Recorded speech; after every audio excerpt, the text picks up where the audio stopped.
Festa e shumë pritur për ditëlindjen e parë të vogëlushes Luna Mari Eli është vendosur të shtyhet për një ditë më vonë dhe këtë e ka bërë të ditur vetë babai i saj, Louis Eli, përmes një videoje të publikuar në rrjetet sociale ku ai shfaqet në oborrin e dekoruar me ngjyra pranverore dhe elementë të festës që po marrin formën e tyre përfundimtare.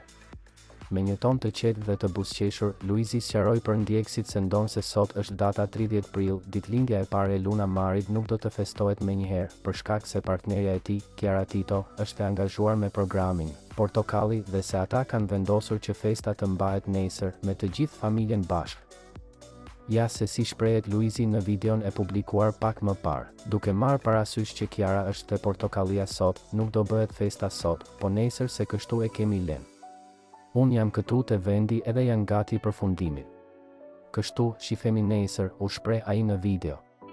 Ky lajm ka marrë menjëherë shumë reagime pozitive nga ndjekësit e çiftit të cilët kanë shfaqur mirëkuptim dhe mbështetje, duke përgëzuar organizimin e kujdesshëm dhe përkushtimin për t'i dhënë Luna Marit një ditë të paharrueshme.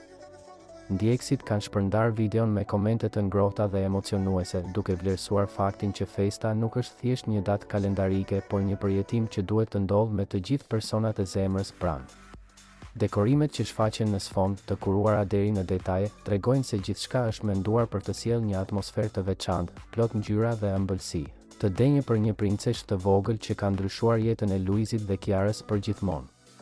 Ky vendim për të shtyrë festën për një ditë është parë nga ndjekësit si një tjetër shembull i përkushtimit që çifti ka për njëri tjetrin dhe për familjen që kanë ndërtuar, ku çdo moment i rëndësishëm festohet me bashkim, kujdes dhe ndjenjë të thellë dashurie.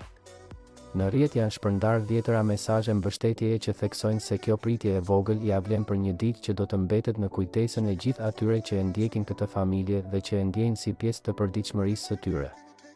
Festa e nesërme pritet të jetë jo vetëm një moment gëzimi për vogëlushen, por edhe një ngjarje që do të mbledhë rreth vetes shumë dashamirës, të afërm dhe ndjekës që e duan këtë familje për sinqeritetin dhe energjinë pozitive që përcjellin në çdo moment.